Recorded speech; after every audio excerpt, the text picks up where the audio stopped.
Buenos días a todas, a todos quienes nos acompañan en esta transmisión de Facebook Live, a todos los compañeros que han tenido también a bien a compartir esta transmisión.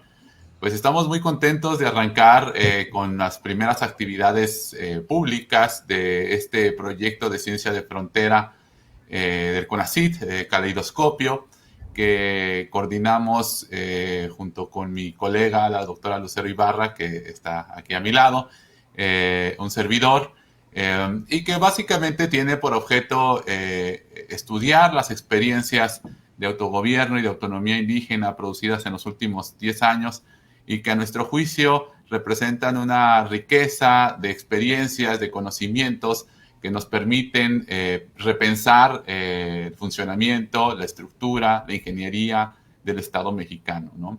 Y que apostamos justamente a tratar de aprender y articular desde esas experiencias nuevas formas de convivencia política. El proyecto de Ciencia de Frontera realmente tiene algunos ejes que consideramos importantes. Uno, por supuesto, la participación política. Dos, la defensa del territorio. 3, la justicia y la seguridad, y 4, las nuevas formas de gobierno indígena que están representando todo un desafío y una gran esperanza para muchas comunidades y para también sectores aliados de las comunidades indígenas para la transformación del Estado. Y bueno, hoy tenemos la fortuna de inaugurar este espacio de pláticas que hemos llamado Demodiversidad, nuevas formas de ejercer la democracia desde los pueblos indígenas, pues con uno de nuestros maestros, de todos los que algún momento hemos incursionado al estudio de los derechos de los pueblos indígenas, de las autonomías de los pueblos indígenas en México, un referente, por supuesto, principal del tema, ¿no? Y bueno, pues yo le voy a ceder la palabra a mi colega, la doctora Lucero Ibarra, para que nos haga favor de dar también una palabra y presentar al doctor Francisco López Bárcenas, que hoy nos acompaña. Muchas gracias, Orlando, y pues sí, bienvenidos, bienvenidas. La verdad es que Francisco López Bárcenas realmente no requiere presentación, es un intelectual ampliamente conocido, pero pues igual tenemos que hacerlo. Francisco López Bárcenas es originario de la Mixteca oaxaqueña, actualmente es investigador del Colegio de San Luis y también es colaborador del diario La Jornada. Cursó estudios de licenciatura en Derecho y de posgrado en Derecho y Desarrollo Rural, y profesionalmente ha desempeñado actividades de profesor, investigador y también ha sido asesor de comunidades indígenas. Francisco además ha escrito ampliamente sobre derechos indígenas, historia y pensamiento indígena, así que pues es un gusto enorme para nosotros iniciar estas actividades públicas del proyecto Caleidoscopio con esta destacada participación. Y estimado Francisco, te dejamos ahora sí que el micrófono. Muchas gracias, compañero Orlando, la doctora Ibarra, por esta invitación. Voy a ver si puedo aquí compartir una pantalla.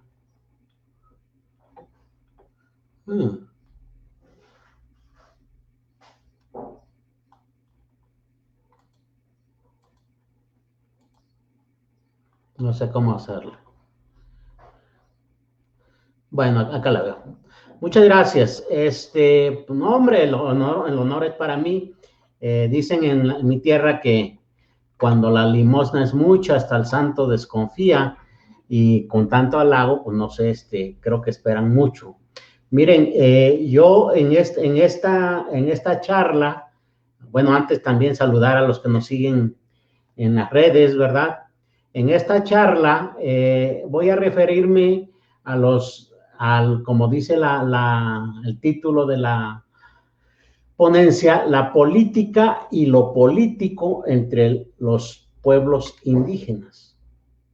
Entiendo que la política es la práctica de las relaciones sociales que pues se dan entre los pueblos indígenas, pero también entre los pueblos indígenas y el resto de la sociedad.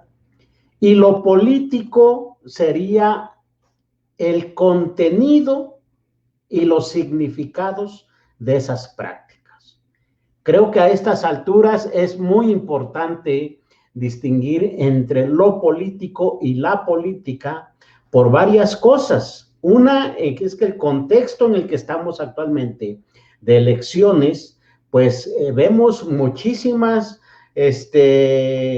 demandas, por llamarlo de alguna manera, de indígenas en lo individual, y señalo en lo individual, que pues aspiran a algún cargo político, ¿no? Presidentes municipales, diputados locales, diputados federales, pero es en lo individual o a través de un grupo político, no a través de sus pueblos o de sus comunidades indígenas. Y eso tiene una importancia vital. Nosotros estamos actualmente en una crisis de representación muy fuerte. La política como un asunto liberal, la democracia con ese contenido como un gobierno de las mayorías, pues está muy cuestionado. Todos sabemos que hay factores externos a las políticas, los grupos económicos, empresariales, por ejemplo, o en muchos casos ya el crimen organizado que está definiendo las candidaturas. Y eso pues hay que analizarlo, porque yo creo que desnaturaliza la concepción liberal de la democracia que tenemos y por lo mismo de la práctica política. Es lamentabilísimo, ¿no? Pero pues la política se ha vuelto una mercancía. Dando origen a esto que popularmente y de una manera un tanto chusca se le ha llamado el chapulineo. Unos políticos que hoy son de Morena, mañana son del PAN, pasado mañana del PRD o de quien les asegure un puesto. Unos políticos o más bien unos actores del espectáculo, del peor espectáculo cultural en nuestro país, que aspiran a ser presidentes municipales, diputados, gobernadores, en donde vemos payasos, vemos luchadores de la lucha libre, vemos artistas, malos cantantes, y que esos son los que aspiran a gobernarnos. Esos son los actores políticos que estamos viendo, y creo que eso cuenta en el momento en que estamos hablando de lo político y la política entre los pueblos indígenas. Otra cosa que a mí me gustaría señalar es que la condición de los pueblos indígenas en México y en muchos casos, creo que la mayoría de los casos en América Latina, es una condición colonial. Es decir, hay un poder de una etnia, en este caso la etnia criolla, que decide lo que hacen los pueblos indígenas en lo sustantivo. Hay quien decide, por ejemplo, qué se siembra en sus comunidades, cuáles son las relaciones en sus comunidades, cómo se relacionan con el resto de la sociedad. Y en términos de política, en principio, nuestro diseño estatal, las instituciones gubernamentales, no tenemos actualmente unas instituciones que permitan a los indígenas como pueblos o como comunidades participar de la vida nacional, ¿no? Ese es un problema que tenemos. Se permite el ejercicio de los poderes locales, sí, a nivel comunidad, a nivel municipio en muchos casos, pero más allá de eso, no tenemos formas de participación. El Estado, incluso en las comunidades, en los municipios, interviene cuando hay peligro de que sus programas o planes se pongan en cuestión. Lo que es muy importante, por ejemplo, lo que más se ve en la actualidad es con los megaproyectos. O O sea, una minera, una empresa que explota los bosques, una empresa que les interesa por el agua, llega a las comunidades, no les avisa, y cuando la comunidad se inconforma, protesta, se defiende, el Estado interviene para someterlos. En el caso de los pueblos indígenas, ya veremos más adelante que esto también está sucediendo. Pero a lo que me refiero en forma general con la condición colonial de los pueblos indígenas es que las decisiones fundamentales en materia política, que es el tema que nos ocupa, no son tomadas por los pueblos o las comunidades indígenas. Son tomadas por mestizos y sin la participación de los pueblos indígenas. Creo que este es un elemento ya importante, central, que va a definir el asunto de lo político dentro de los pueblos indígenas. Otro asunto que creo que tenemos que observar con mucho detenimiento en la actual coyuntura es que tenemos un gobierno que prometió ser un gobierno de cambio y que para los pueblos indígenas está resultando más de lo mismo. No podemos ignorar que el gobierno federal actual, también el poder ejecutivo y el poder legislativo, pues llegaron a esos cargos con una votación popular copiosa, histórica, amplísima, ¿no? Lo que le da una legitimidad fortísima. Pero tampoco hay que olvidar que el voto, este voto tan copioso, viene fundamentalmente de un partido nuevo, Partido Morena, que muchos consideran que es de izquierda, pero hay que verlo con detenimiento, porque los que más predominan ahí son expriistas y expanistas y experredistas, es decir, partidos, miembros de otros partidos políticos que vieron que en sus anteriores agrupaciones ya no tenían opción y que se volcaron hacia el movimiento que encabezó el actual presidente Andrés Manuel López Obrador, porque vieron que por ahí tenían oportunidad. Y ahora lo que vemos es eso, ¿no?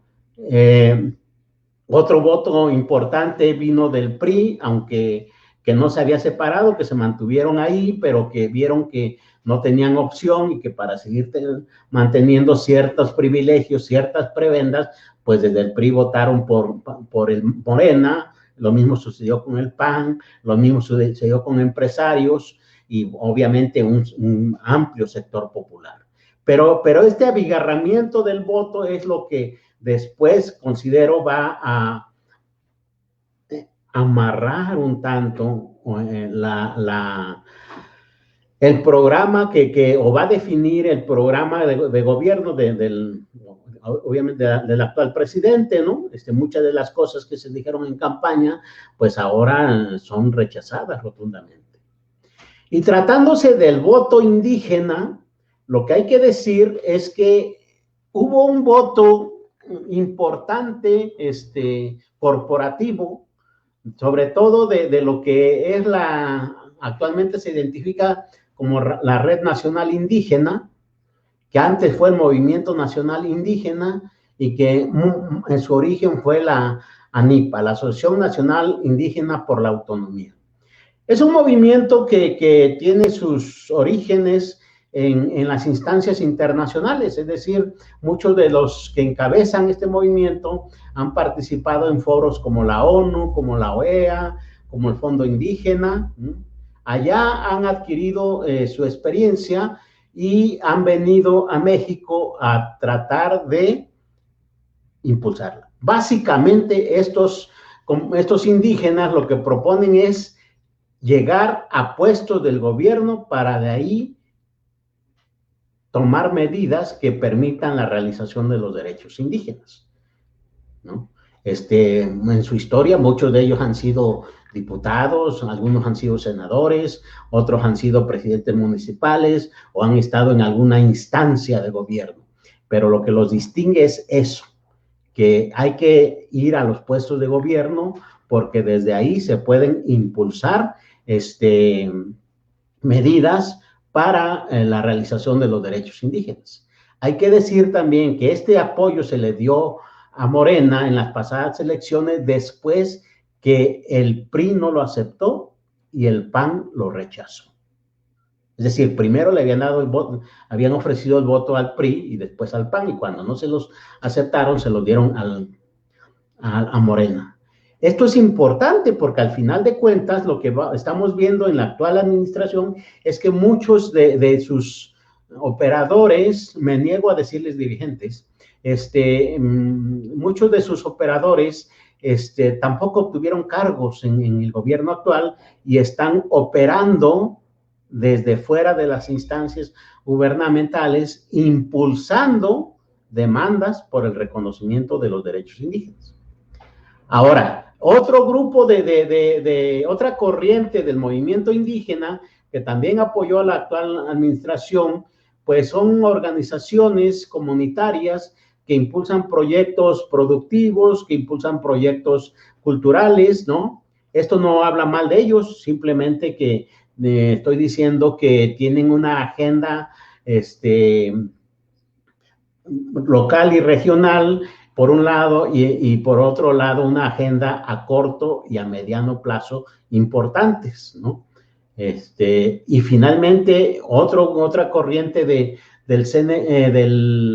movimiento indígena que se manifestó en las elecciones fue el Congreso Nacional Indígena, muy cercano al Ejército Zapatista de Liberación Nacional, junto con otras organizaciones, que ellos sí se opusieron a las propuestas de gobierno desde un principio, lo consideraban un continuador de las políticas neoliberales y obviamente su agenda de ellos es de cambio radical y pues no apoyaron, o sea, se opusieron desde un principio y eso también cuenta a la hora del ejercicio de los derechos políticos de los pueblos indígenas. Pero en esta situación y a 2 años de gobierno, a más de 2 años de gobierno, muchos indígenas todavía no se atreven, por decirlo de alguna manera, a criticar al actual gobierno porque piensan que le están haciendo el juego a la derecha o porque consideran que todavía hay posibilidades de que haya un cambio. Personalmente me parece que el gobierno ha aprovechado este impasse que ha generado el voto indígena y pues ha desdeñado los derechos de los pueblos indígenas. Creo que esas son 3 aspectos importantes que hay que tomar en cuenta para hablar de los derechos de los políticos de los pueblos indígenas, en esto que yo he llamado la política y lo político en los pueblos indígenas. Ahora, tenemos que ver otras cosas ya de estructura del Estado mexicano, porque nosotros en nuestro artículo 2 de la Constitución Política de los Estados Unidos Mexicanos tenemos un principio que yo creo debería permear el ejercicio de los derechos de los pueblos indígenas. Y es este principio que se establece diciendo que la nación mexicana tiene una composición pluricultural con origen en la presencia de los pueblos indígenas. Se ha hecho poco caso de esto, se le ha volteado a ver bastante poco, pero yo creo que deberíamos preguntarnos qué implica que un principio constitucional declare que la nación mexicana tiene una composición pluricultural. Bueno, pues en principio que hay un reconocimiento de que no somos una sociedad con una cultura única. Y trasladado a lo político, yo diría, entonces no somos una nación que se permita o que se pueda permitir, como se hace actualmente, que sea una sola manera de ejercicio de los derechos políticos. Debería haber diversas formas de hacerlo. También implica, por lo que dice el mismo artículo 2 constitucional, que hay un nuevo sujeto político. Se llama pueblo indígena. Y ya lo dice la misma Constitución y lo dice el Convenio 169 también en su artículo primero. Los pueblos indígenas son indígenas por ser los habitantes originarios en el Estado mexicano. Esa es una primera condición. Segunda, porque tienen sus propias instituciones. Es decir, tienen sus propias formas de organizarse, ¿no? Y que a pesar del colonialismo y que a pesar de la situación en que se encuentran, las mantienen. Ese es el asunto. Entonces, cuando uno habla de los derechos políticos, tiene que ver eso, porque en la actualidad lo que más se ha desarrollado son los derechos de las comunidades que forman parte de los pueblos indígenas o de los municipios que se han construido en sociedades indígenas, pero no lo indígena en su conjunto. Este nuevo sujeto político tiene muchos derechos, los enunciaba el compañero Orlando algunos al principio, pero uno específico es el de la autonomía y sobre todo el del autogobierno que nos ocupa en esta ocasión. Entonces, yo decía al principio, tenemos que ver cuál es la situación para el ejercicio de los derechos indígenas. Y otra cosa que hay que ir anotando entonces es que la pluriculturalidad de la nación implica un reto, que es pluriculturalizar las instituciones y las políticas del Estado. Lamentablemente hasta ahora yo lo que veo es que es al revés, que las instituciones y las políticas estatales lo que buscan es subordinar a estos nuevos actores a esa visión dominante del ejercicio de los derechos, y en ese sentido, bueno, pues estamos más bien en contra del principio de la pluriculturalidad de la nación. Hay otro aspecto de coyuntura que no hay que perder de vista y que es la pandemia. La pandemia, entre otras cosas, pues ha inmovilizado el reclamo de los pueblos indígenas. Esto ha tenido como consecuencia que la inconformidad de los pueblos indígenas se manifieste sobre todo en la denuncia en redes, en muchos casos con apoyos de ONGs, pero en muchos casos también, y hay que decirlo, con ONGs que imponen su propia agenda a los pueblos que los apoyan. No en todos, pero en muchas la imponen y incluso yo diría, algunos la subordinan, y entonces pues ya como que se va también desnaturalizando el asunto de los derechos. Y una cosa muy importante que ha pasado en esta coyuntura de la pandemia y sobre todo a raíz del proceso electoral en marcha, es que diversos estados de la República, en varios estados de la República, algunos indígenas en lo individual, algunos en otros como colectivos, algunos otros como organizaciones, han demandado a sus propios estados y al INE porque no han establecido los mecanismos para que los indígenas puedan participar en las elecciones como indígenas. Dentro de los estados que recuerdo, por ejemplo, se encuentra Baja California y Chihuahua por el norte del país, ¿no? En San Luis Potosí, en Hidalgo, en Tlaxcala, en Guanajuato, en Querétaro, por el centro, digamos, y en Chiapas por el sur. O sea, si vemos, son bastantes estados en donde se han presentado juicios, en algunos casos amparos, en otros casos juicios para la defensa de los derechos ciudadanos ante el TRIFE. El caso es que en casi todas estas demandas se ha dado la razón a los demandantes, pero se ha dado la razón y se ha ordenado, por un lado, a las legislaturas de los estados que legislen, que terminen con esa omisión legislativa y que establezcan los mecanismos para la participación de los pueblos indígenas. Y para el caso específico de esta coyuntura, pues se ha ordenado al IFE que a través de los OPLES establezca protocolos en donde se determinen las maneras en que los pueblos indígenas puedan participar. Y ahí yo veo una situación muy lamentable. El INE lo que ha hecho es establecer mecanismos para que los partidos políticos abran posibilidades de candidaturas indígenas atendiendo al porcentaje de población indígena en los distritos.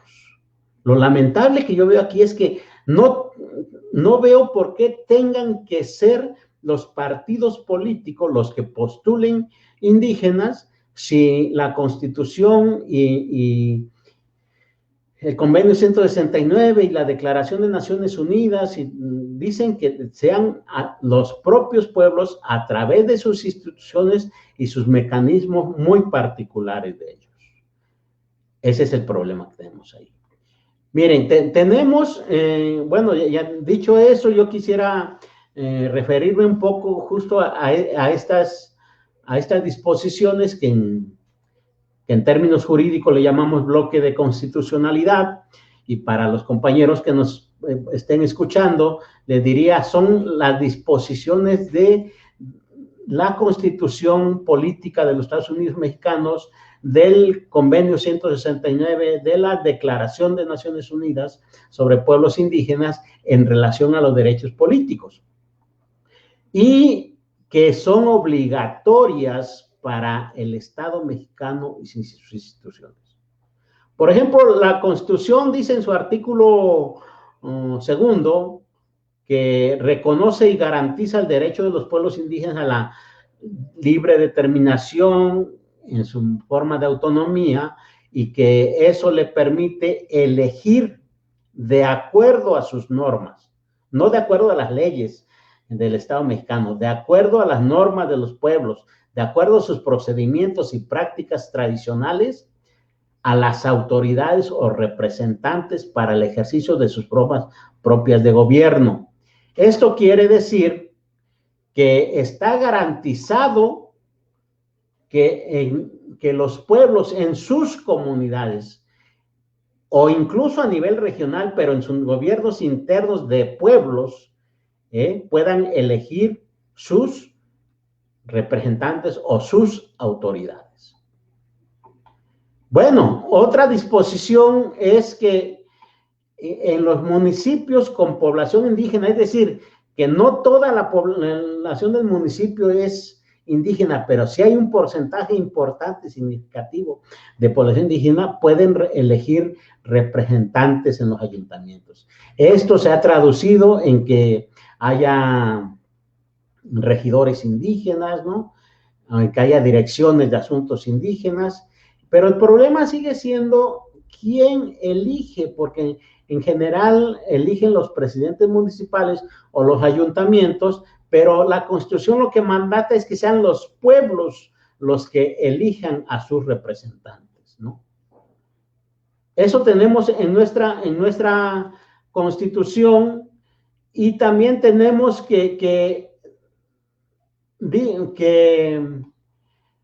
tienen el derecho de los pueblos a elegir de acuerdo a sus normas a aquellos funcionarios que deban desempeñar cargos públicos y de elección popular para los que hayan sido designados.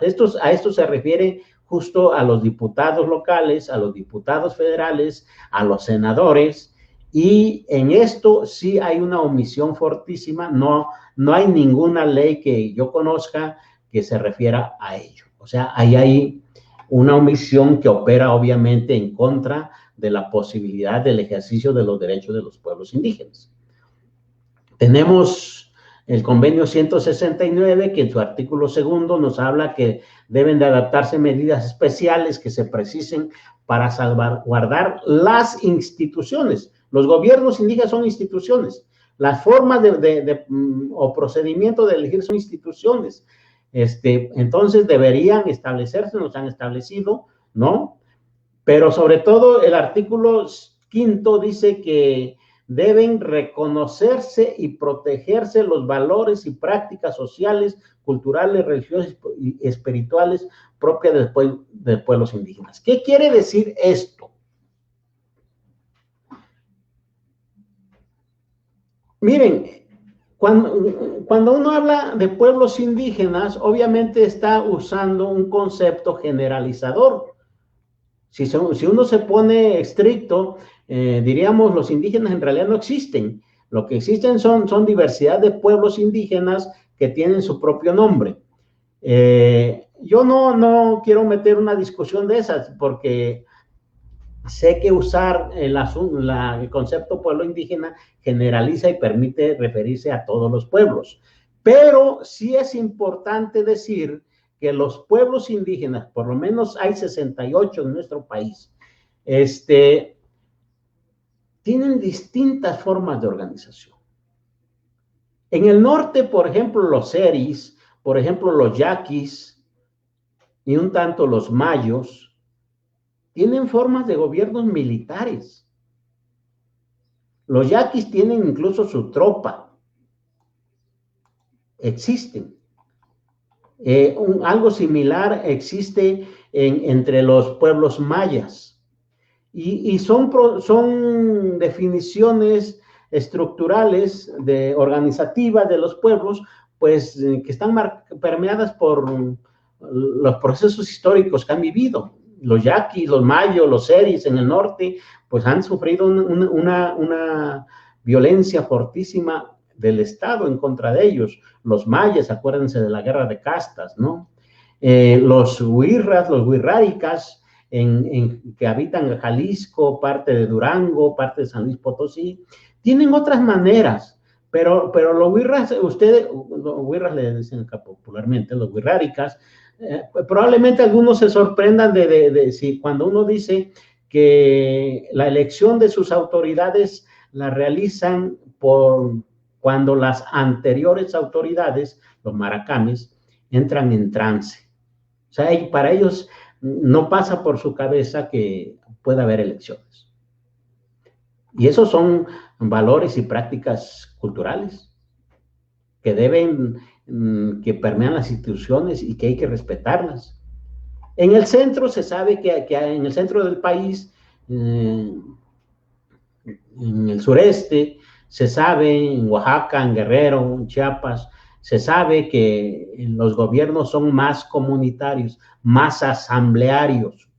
Bueno, lo que estoy diciendo es que hay una diversidad de formas de organización, de formas de elección y que deberían ser reconocidas todas. Nuestras leyes son omisas totalmente sobre eso, ¿no?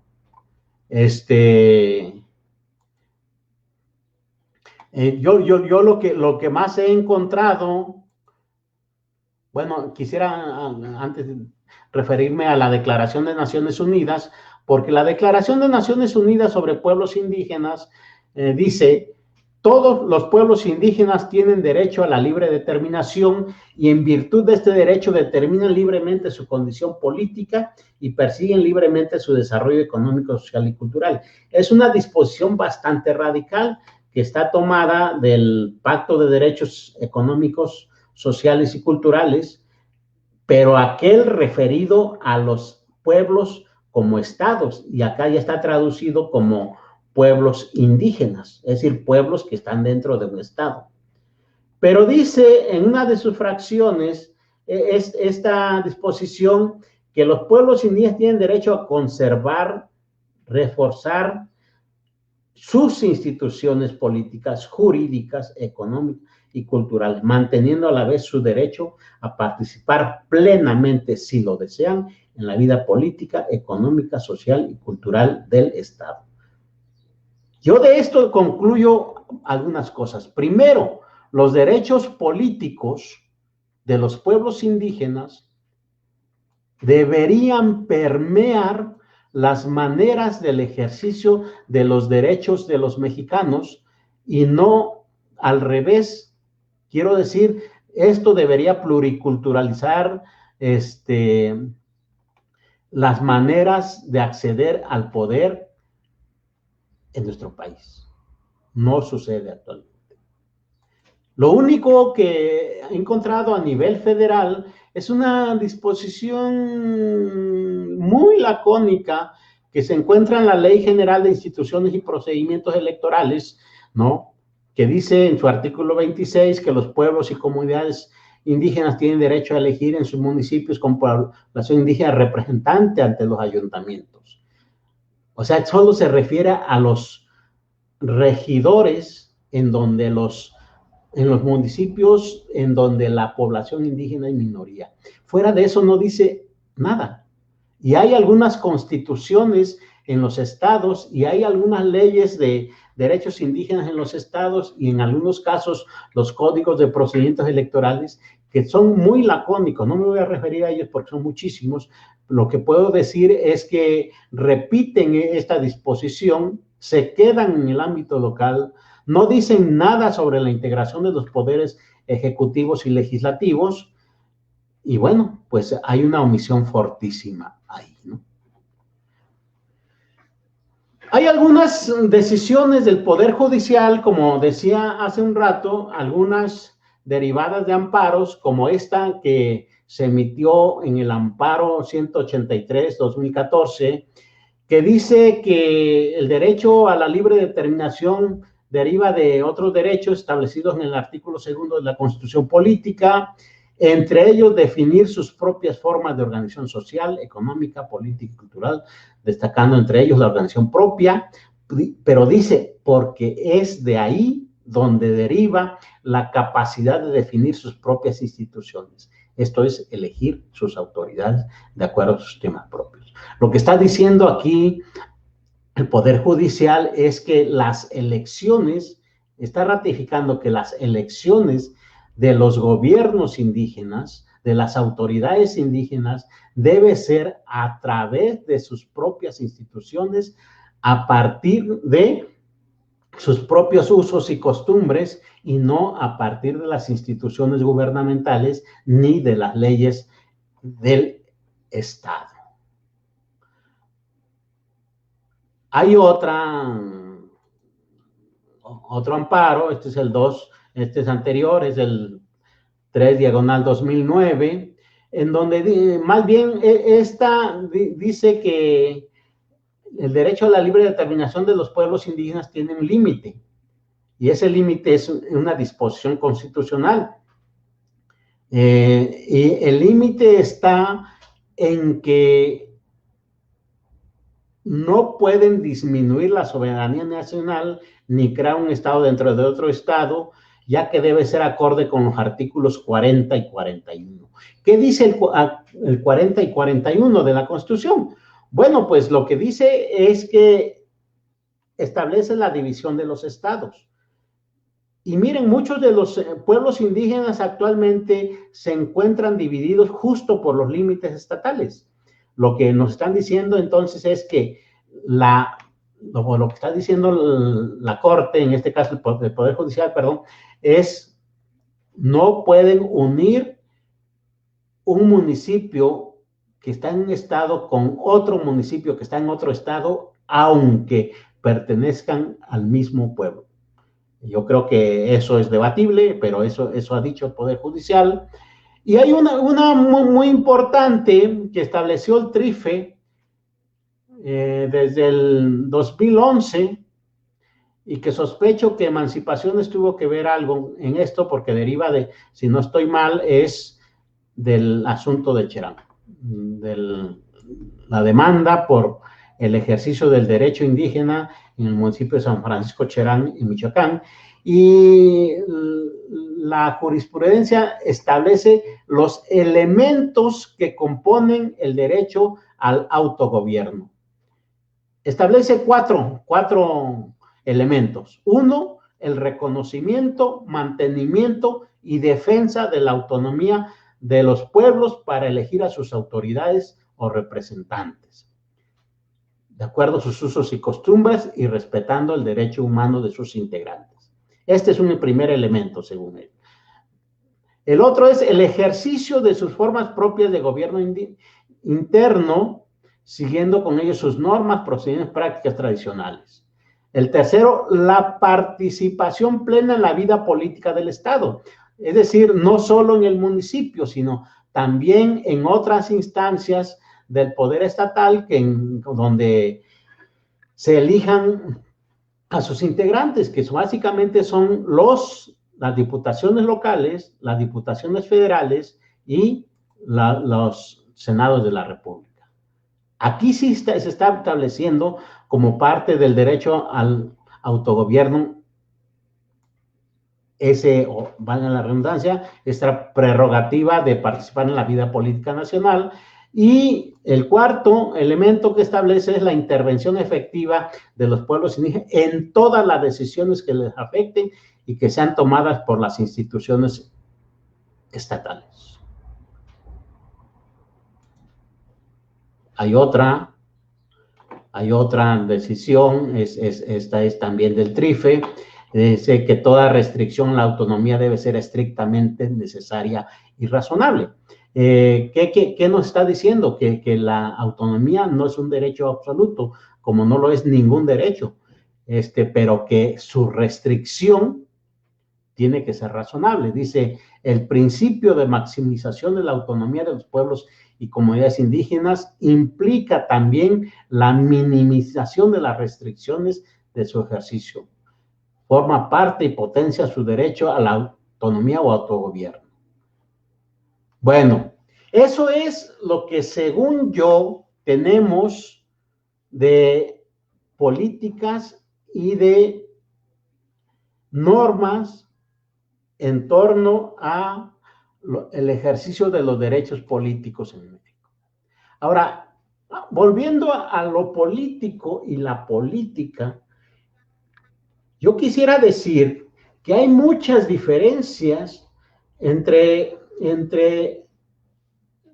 la manera en que se ejerce el derecho a nivel nacional entre la población no indígena, población mestiza y los pueblos indígenas. Yo mencionaría aquí unas cuantas, unas 5, por ejemplo. Cuando uno habla del ejercicio del poder y se va a investigar qué es esto en los clásicos, por ejemplo, si uno va a investigar a Norberto Bobbio o si va a investigar a Max Weber, nos van a decir que el fin de la política es la dominación, es la imposición de la voluntad de unos que es una minoría sobre otros, una dominación legítima, dicen ellos. Y esto se justifica porque teóricamente los estados o los gobiernos surgen de la cesión que hacemos los ciudadanos de ciertos derechos para que lo ejerza un cierto grupo de personas para que puedan generalizar las posibilidades de ejercicio de los derechos a todos. Bueno, esa es una concepción. Entre los pueblos indígenas, la finalidad del ejercicio del poder político es el servicio. No es dominar a su comunidad, no es dominar a su pueblo en el sentido filosófico, digamos, o profundo del ejercicio político, es servicio. En lo nacional, en la manera de llegar allá es que el puesto otorga ciertos beneficios, se hace a través de un mecanismo político que es partidos políticos o excepcionalmente como candidatos independientes, ¿no? Entre los pueblos indígenas no es un derecho, no, es un cargo.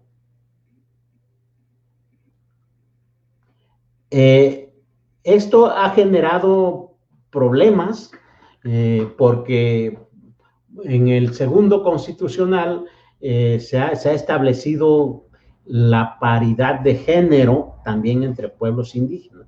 No se consultó a nadie y el Congreso Congreso de la Unión estableció la paridad de género entre pueblos, pero hay un problema y se ha manifestado en Oaxaca sobre todo, en donde las mujeres han protestado porque su esposo tiene cargo y quieren que ellos también tengan cargo, porque quienes los ponen piensan que es un derecho y no, es un cargo, es una obligación. Y cuando alguien está desempeñando un cargo que es una obligación, es gratuito, ¿no? Alguien tiene que hacerse cargo de la familia, pues para que él pueda funcionar. Y entonces ha generado mucha polémica eso. A nivel nacional, el ejercicio del derecho político, pues un asunto individual, ¿no? En los pueblos indígenas tiene una finalidad comunitaria, según entiendo yo, y por comunitario no entiendo servicio a la comunidad, sino un proceso en donde se privilegia lo común. Es decir, puede ser una comunidad, puede ser una región, ser un municipio, puede ser un estado, pero lo comunitario es que se está privilegiando lo común. Y por lo mismo no se resuelve en un asunto de una votación, se resuelve en un proceso de reconstitución de pueblos. En el asunto nacional, el ejercicio del poder da riqueza a quien lo desempeña, eso está clarísimo, si no, no se pelearan tanto por los cargos públicos. En los pueblos indígenas no, da prestigio, es quien lo desempeña, sí. Entonces, lo que estoy explicando, lo que estoy tratando de decir es que esa pluriculturalidad de la que hablábamos al principio, de que está establecido como principio constitucional en nuestra Constitución, pues debería funcionar de tal manera que se permitiera no solo diversificar la manera de acceder al poder, sino diversificar también la finalidad del ejercicio del poder político. Bueno, para ir cerrando, porque ya me colgué mucho, yo diría algunas cuantas ideas. La primera de ellas es que el ejercicio de lo político entre los indígenas es la construcción de un horizonte propio, que hay que descolonizar el pensamiento y la práctica de política indígena del pensamiento y la práctica occidental. Hay que promover una política comunitaria en lugar de una política individual, que no se puede resolver el asunto de los derechos políticos en el solo acto de votación, que es un proceso, porque miren, no se trata de salir de una dominación y no saber a dónde se va, porque entonces es como quien va corriendo para que no lo alcancen y de repente da un salto y lo que cae es en el vacío. O va corriendo y da el salto y de repente cae en lo mismo de lo que viene huyendo. Hay ejemplos de estos. Solo los voy a anunciar, no hay tiempo para decirlos, pero miren, casi en el mismo tiempo que San Francisco Cherán, se le reconoció su gobierno municipal, entre los Macurahue, de Sonora, ¿sí? Los mayos de Sonora, se llevó un proceso similar. Nada más que la diferencia estaba en que en San Francisco Cherán sí tenían claro, según yo, lo que querían, y con los Macurahue en realidad lo promovió gente con muy buena voluntad para que se reconociera su gobierno, pero que los Macurahue no estaban constituidos como sujeto político, por decirlo así, ¿no? Y pues los efectos fueron distintos. Los Macurahue nunca pudieron ejercer su gobierno. Yo creo que eso es lo que tendríamos que ver ahí. Y también creo que tenemos que cuidar las formas de ejercicio de los poderes políticos. Muchos de los que demandan cargos públicos, como estos que decía que han presentado juicios para judicializar el ejercicio del derecho, se van por la forma. Es decir, se van por lo que debería decir la ley o en algunos casos se desprende de las disposiciones constitucionales o del derecho internacional, y a la hora del ejercicio, cuando pues hay un vacío ahí, que no hay un sujeto político que pueda ejercer o llevar a la práctica lo que se ha ganado en los tribunales, y se dispersa. También lo digo abiertamente como para el debate. No es lo mismo San Francisco Cherán que Ayutla de los Libres, o el municipio de Ayutla de los Libres en Guerrero, o en Oxuc en Chiapas, ¿no? Son procesos bien distintos, porque creo que en algunos casos se ha atendido más a lo formal que a lo sustantivo de esto. Dicho en palabras como he presentado en la ponencia, se atiende más a lo político que a la política, o viceversa. Y yo creo que lo que necesitamos es construir un sujeto emancipador que haga posible eso, ¿no?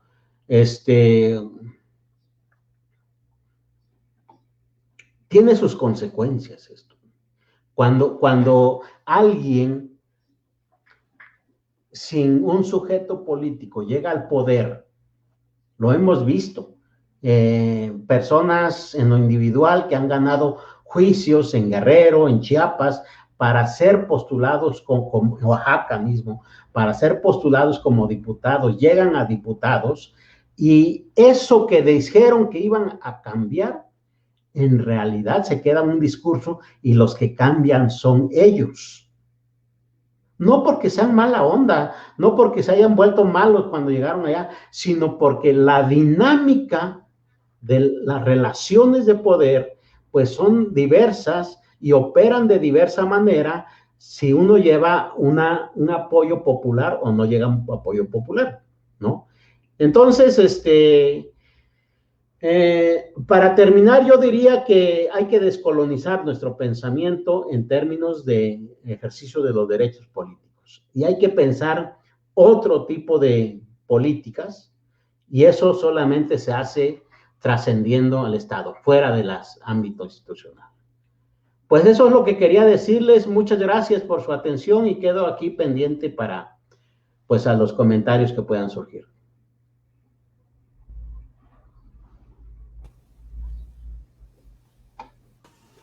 Muchísimas gracias, doctor Francisco. La verdad que ha sido muy interesante escucharlo. Tenemos también una gran cantidad de saludos y comentarios y felicitaciones, especialmente pues de amigos de los pueblos indígenas de Sinaloa, de los pueblos totonacos de Puebla, de Oxuc, de Pichátaro aquí en Michoacán. Entonces, pues les agradecemos también a todas las personas que nos han estado acompañando en esta conferencia. Y ahora, pues, para continuar, el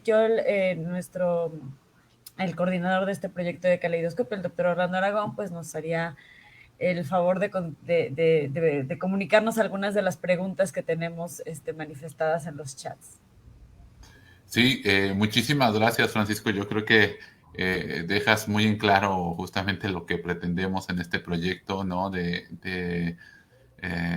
Tratar justamente de pensar a una lógica inversa las agendas, digamos, desde arriba, insertar en un sistema excluyente a los pueblos indígenas, meterlos al calzador, y bueno, justamente creo que lo has hecho de una manera bastante elocuente. En fin, vamos a leer algunas de las preguntas que nos hacen por las redes, agradecerles. Por cierto, antes de esto, a todos los colegas que han prestado sus sitios web, su página de Facebook para seguir la conferencia de Francisco, que nuestros amigos de Ceci Irecani, ahí en Cherán, justamente, la coordinación de barrios y de pueblos y barrios originarios de Xochimilco también. También están nuestra sede institucional del proyecto, que ya es un espacio más académico, que es la UNAM, ahí en Morelia. Y bueno, también lo estamos transmitiendo por Emancipaciones para la gente, y por YouTube. Entonces, hay varias preguntas, Francisco. Ojalá nos tengas paciencia. Tú cuando nos digas, pues ya, vamos a tratar de hacer de agruparlas en tres, unas 2 rondas, si te parece bien, de preguntas. Y bueno, además ya de todos los muchos saludos de personas, de comunidades, de estudiantes también, supongo tuyos, que te están siguiendo por redes. Un usuario, Chuck Chapas, nos pregunta, felicidades a López Bárcenas, ¿algún documento que hable de cómo se puede proceder legalmente para la búsqueda de representantes a través de sistemas normativos internos? Aunque sabemos que quizás ya no sea diputaciones ni gobernatura, pero ¿qué mecanismos podríamos adoptar como medidas básicas? Pregunta. Donatiu Velázquez Mendoza nos dice, aún no se ha creado el Estado plurinacional que exigen los acuerdos de San Andrés, ¿no? Que bueno, tú también eres todo un conocedor de ese tema, ¿no? Y si te parece, bueno, voy a pegar ahí dos preguntas, decía que 3, pero como hay muchas, entonces, si te parece, van otras dos que están relacionadas con la que ya se hizo. ¿Qué opinas? Esta no está tan relacionada, pero bueno, ¿qué opinas de la autoadscripción calificada? ¿De qué, perdón? De la autoadscripción calificada. Sí. Finalmente, Sonia bueno, eso te pregunta Edmar León García, ¿qué opinas de la autoadscripción calificada?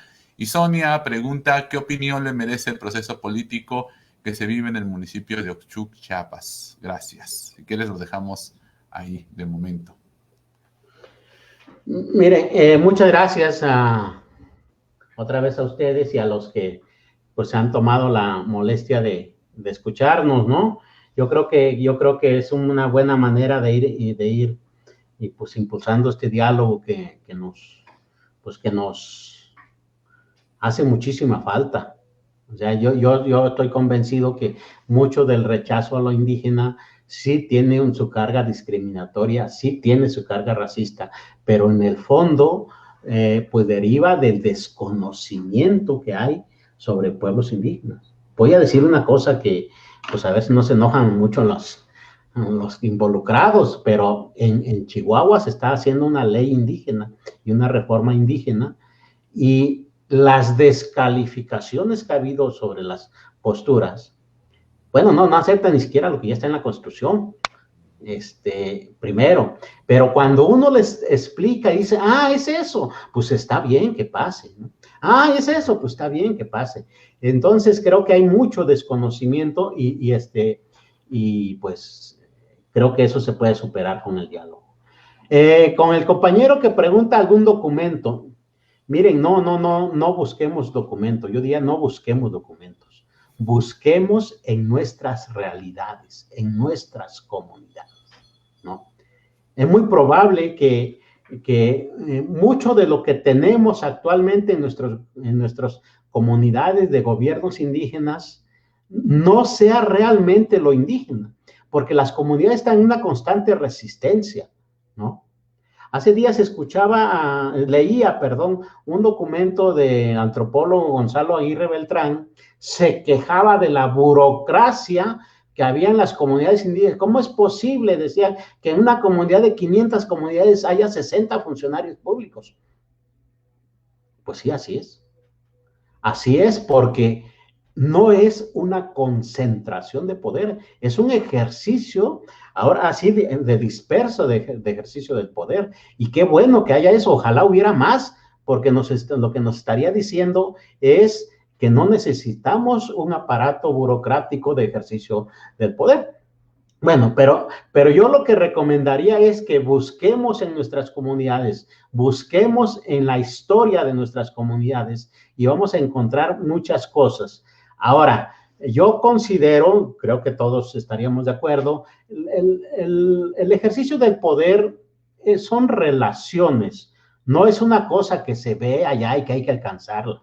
Cuando alguien quiere ser diputado, pues está viendo mal porque piensa que es como una canastita la que hay que asumir y que eso nos va a dar poder. Eso no nos va a dar nada, nos va a dar desprestigio y nos va a dar un dinero en algún tiempo, ¿no? Pero no, el poder hay que construirlo con relaciones, construyendo otro tipo de relaciones con nuestros vecinos, con nuestra familia, con otros pueblos. Y ahí seguramente van a surgir o se van a crear estas nuevas formas de ejercicio de poder. Yo eso es lo que diría. Y si después de eso alguien nos puede hacer un documento, oye, fabuloso, porque entonces sí ya vamos a tener por dónde irnos acercando, ¿no? La nación pluricultural y los acuerdos de San Andrés.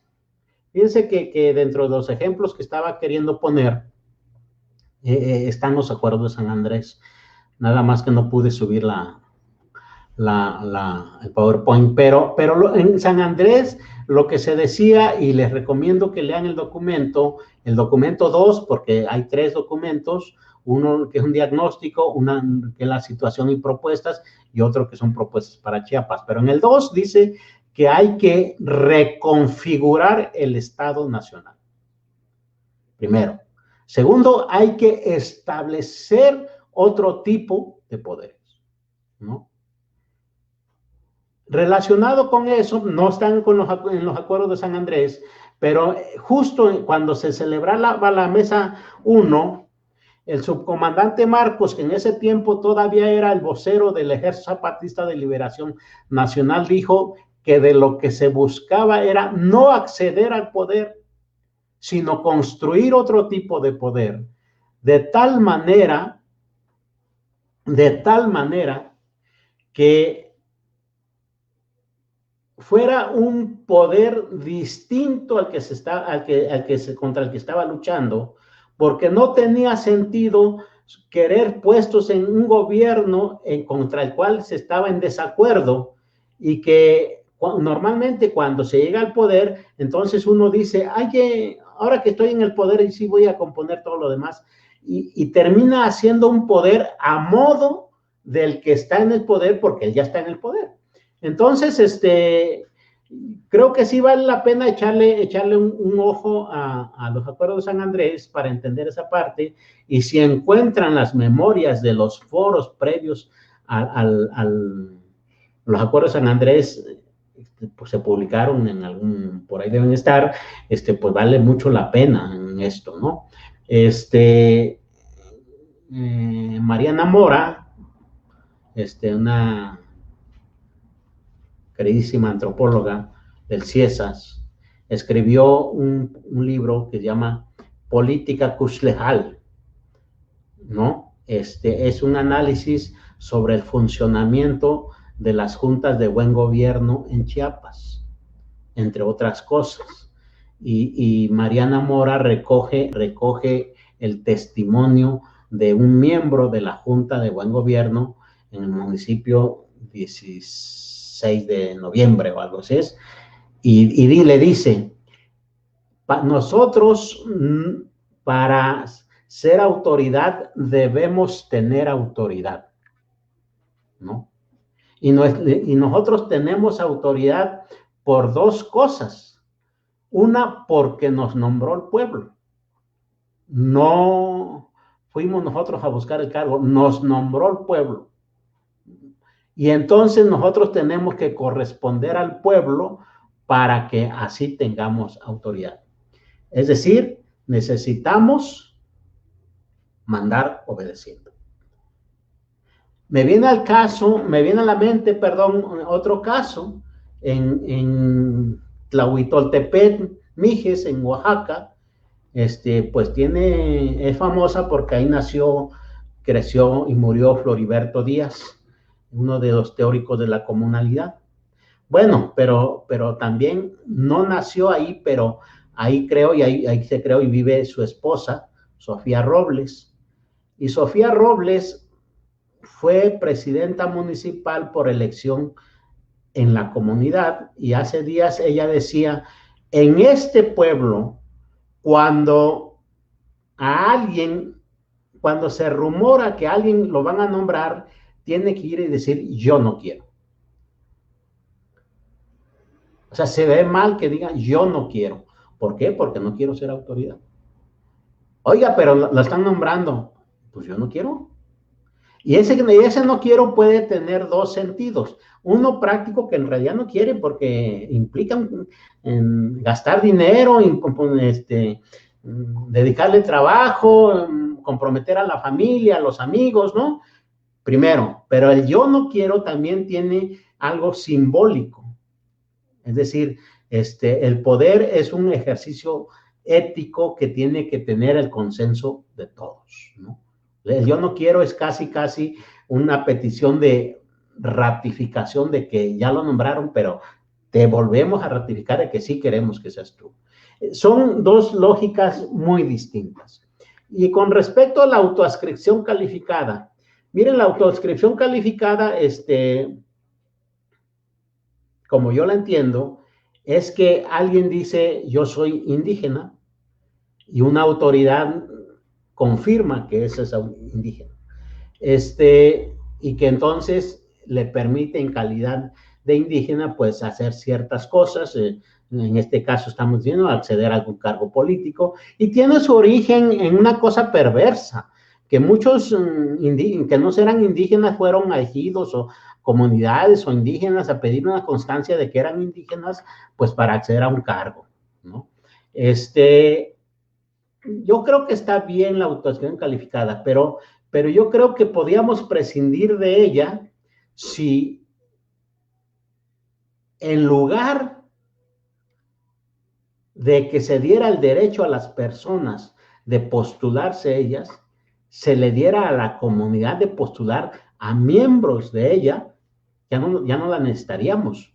No es lo mismo que digan, Francisco López Bárcenas trae una constancia de la comunidad de Santa Rosa Castlahuaca de que es originario de ahí, por tanto es mixteco y por tanto puede acceder a un cargo, a que dijeran, la comunidad de Santa Rosa Castlahuaca postula a Francisco López Bárcenas porque es miembro de ella. Yo creo que eso nos ayudaría a superar el asunto de la autoadscripción calificada.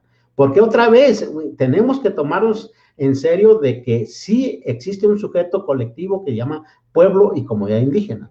Afortunadamente creo que CONACYT, no para el caso político, pero para el caso de las becas indígenas ya lo va a hacer. No va a lanzar una convocatoria para estudiantes indígenas, sino va a lanzar una convocatoria para comunidades que quieran postular a sus indígenas a esa beca. Y eso cambia la dinámica de la relación, ¿no? Pues eso es lo que puedo decir sobre eso. Muy bien, bueno, tenemos más saludos que siguen llegando desde Cherankeri, de Xochocotla, Morelos, amigos queridos, por acá hay otras par de preguntas. Entonces, la pregunta que nos hace Perceval Cadena. Doctor, saludos desde el Estado de México. Ha hablado de pluriculturalizar al Estado. En este sentido, respecto al tema del trabajo, ¿cuál es la política laboral de los pueblos indígenas? Pues se pregunta. Y laboral, sí, ¿cuál es la política laboral en los pueblos indígenas? Dice, respecto del tema del trabajo, ¿cuál es la política laboral en los pueblos indígenas? No sé si se referirá al tema de las faenas y del TEC y todo esto. Ahora sí que no sé si eso sea. Y la otra pregunta, quisiera hacerlo abusando de la moderación o de la inmoderación de la palabra. Justamente acá en Michoacán, creo que tú lo sabes, también conoces bien la situación que se está viviendo acá. Muchos de los procesos de autogobierno justamente han estado siendo impulsados bajo esta consigna también de las instituciones propias de las comunidades y fuera de los partidos políticos, ¿no? Es decir, casi que de las precondiciones que se dan en muchas de las comunidades purépechas que han estado reivindicando el tema del autogobierno es no a los partidos políticos y sí a un fortalecimiento de sus instituciones con los problemas, las limitaciones, contradicciones que se tengan, pero digamos, esa es la lógica. Actualmente se está llegando a una situación pues en donde está la coyuntura electoral ya encima, y en la que muchas comunidades indígenas de Michoacán, en este caso, supongo que también de otros países, están por la no instalación de casillas electorales y más bien reivindicando la forma de participación desde sus propias instituciones. Esto pareciera que al INE y a las instituciones electorales, incluso me atrevería a decir que al Tribunal Electoral, que no lo entiende, ¿no? No lo ve bien, obviamente. Incluso ya existe por ahí una resolución, en el caso de aquí, de una comunidad purépecha, en donde se está, pues, de alguna forma forzando la instalación de las casillas, ¿no? So pena incluso del ejercicio de la fuerza pública.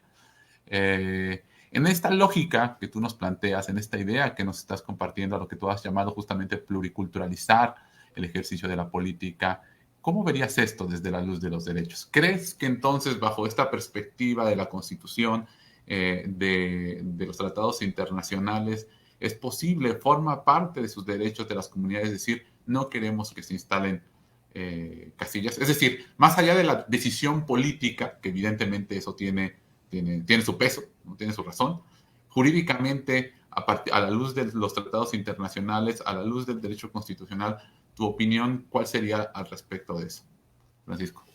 Miren, hay un principio, ¿no? Cuando uno habla de derechos, habla de un abanico de posibilidades de comportamiento. Es decir, yo tengo derecho a la educación y tengo un abanico de posibilidades de cómo acceder a ella. Desde la educación familiar, la educación pública, la educación privada, o la no educación, ¿no? El positivo lleva implícito el negativo, el derecho. La obligación, la prohibición, solamente tiene una manera de ejercerse, ¿no? Y es haciendo lo que se dice que se tiene que hacer. No hay más. En ese sentido, si uno considera que los derechos político-electorales son derechos, uno tiene un abanico de posibilidades que incluye el no, desde el punto de vista teórico-constitucional. Entonces yo diría, sí, quienes se están oponiendo a que se instalen casillas tienen el derecho a hacerlo, por una razón, por dos razones.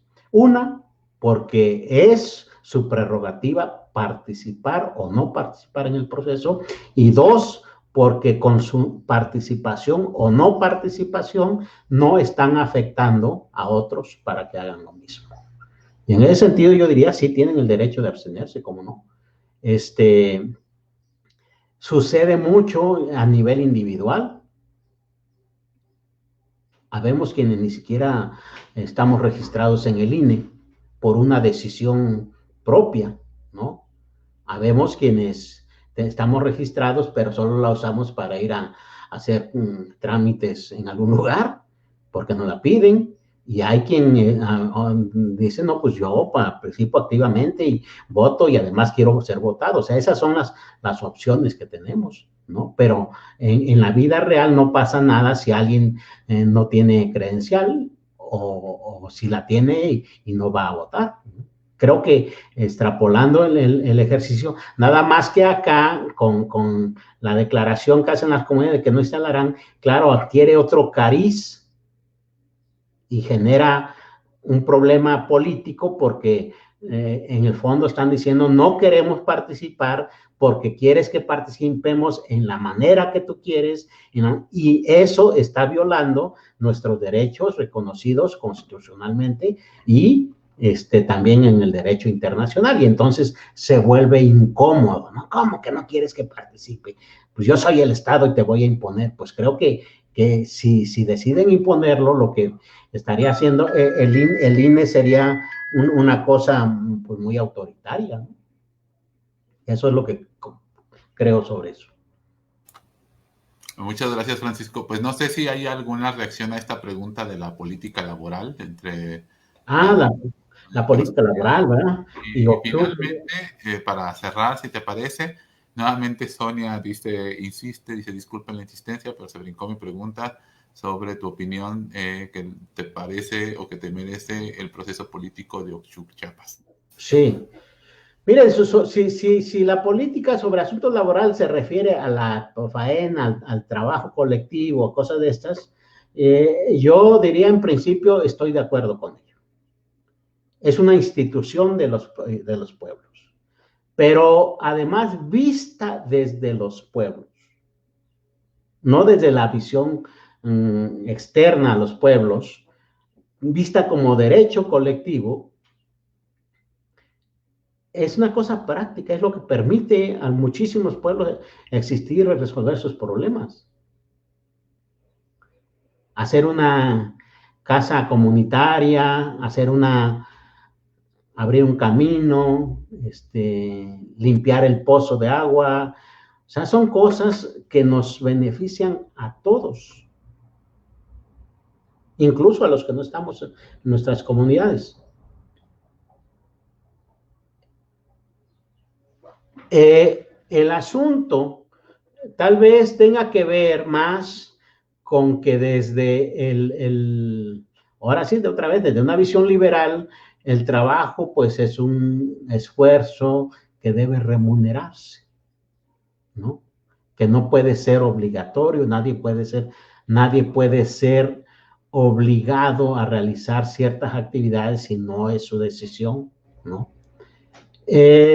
Pero esa es la lógica individual, la lógica colectiva es otra. Y pareciera que entran en contradicción, yo no le veo contradicción, la verdad. Es decir, si alguien, ha sucedido en mi tierra alguna vez cuando introdujimos el agua potable, pues había algunos profesionistas que dijeron, nosotros no vamos a dar tequio. ¿Por qué vamos a dar tequio? Si no estamos obligados a dar trabajo gratuito. Algunos incluso se ampararon. Fue una pena que después se desistieran, porque nosotros porque ellos lo que alegaban es que se les estaba violando el derecho establecido en el artículo 5º constitucional sobre la libertad de trabajo, ¿no? Y el 123, y nosotros, porque ellos decían, nos están obligando a hacer algo que no queremos. Y nosotros, pero es que ellos, el amparo venía porque pasó el agua y ellos se conectaron al agua por ellos mismos y decían, bueno, pues este es un servicio público. Y nosotros decíamos, se están aprovechando del trabajo de otros. Y en eso se desistieron y pagaron su tequio y pagaron lo que necesitaban y ya se resolvió el problema. Pero en realidad estaban beneficiando ellos del trabajo de otros. O sea, creo que lo que tendríamos que ver es que la lógica colectiva implica el bien de todos.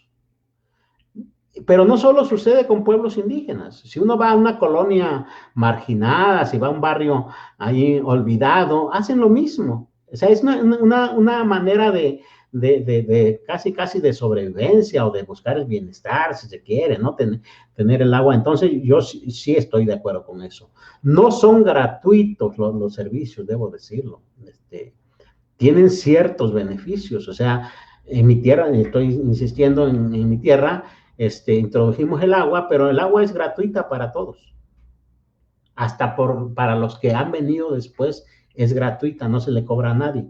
Cuando se descompone el tubo, cuando se rompe el tubo, cuando pues ahí vamos todos a componerla.